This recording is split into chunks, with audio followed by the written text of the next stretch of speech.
मुस्लिम नून को ये पता है कि बिलावल साहब अपनी सियासत के लिए अगर नवाज शरीफ साहब को टारगेट नहीं करते तो वो जो है उनके पास इसके अलावा कोई चारा नहीं है।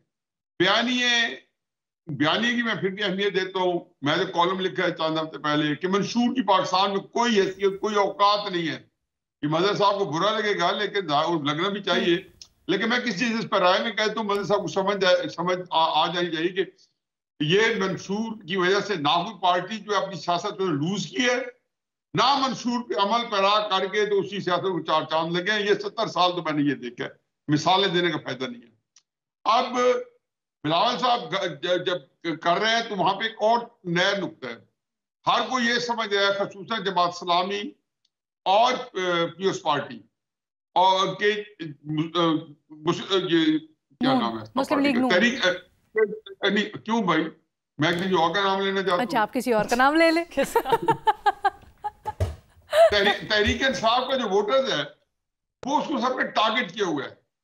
और ये मैं हकीकत बता दूं कि आज नहीं तो 10 साल बाद तहरीक इंसाफ का जो वोटर आएगा तो बिलावल साहब की तरफ आएगा, वो मुस्लिम नून की तरफ नहीं जाएगा। जिस तरीके से मुस्लिम नून का पीपल्स पार्टी का जो वोटर्स था 15-20 साल की मेहनत शाखे के बाद जो पीपल्स पार्टी ने उनके साथ सलूक किया, उसके बाद वो गया तहरीक साहब के पास गया।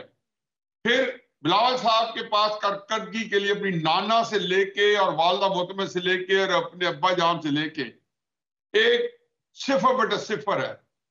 नामा अमाल दफ्तर खालिया अमाल से ये हमें ना बताएं कि मंशूरों पे अमल हुआ। हमें पता है किसी ने कोई मंशूर पे अमल नहीं किया।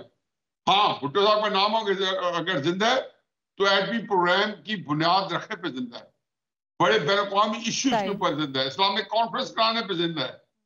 यहाँ पे उन्होंने आइन के अंदर एक ऐसी तरमीम की थी जो 100 साल से वजह नाजात थी और उन्हें हल कराए, उस पर जिंदा है।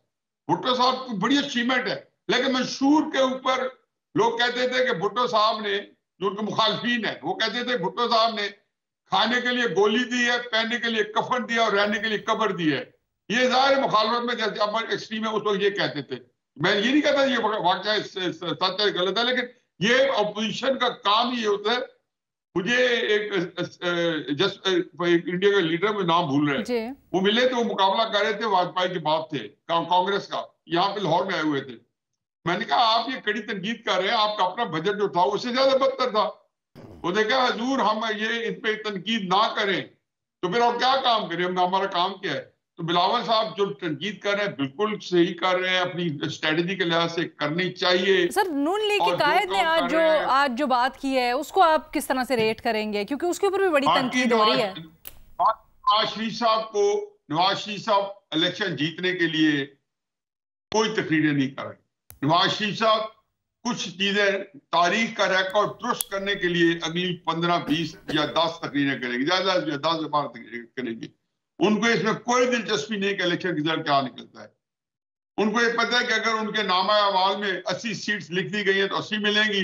अच्छा, जो 100 सीट्स लिख दी गई तो 100 मिलेगी।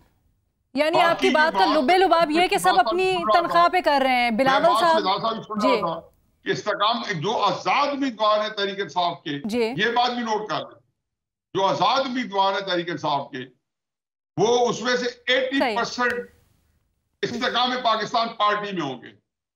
अच्छा। 5 सीटें वो खुद जीतेगी इंशाअल्लाह, और उसके बाद 30, 35, 40 सीटें उसको बड़ी कहते हैं जी।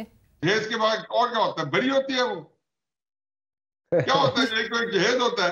जी जी जी, जहेज बरी होती है, लड़के वाले बरी देते हैं, लड़की वाले जहेज देते हैं, जो मर्जी कहते हैं। बरी में मिलेगी नहीं, जहेज में 5 है ना। अच्छा, वो तो घर से लेके जानी है, और 35 सीटें या 30 सीटें उनको बरी में मिलनी है।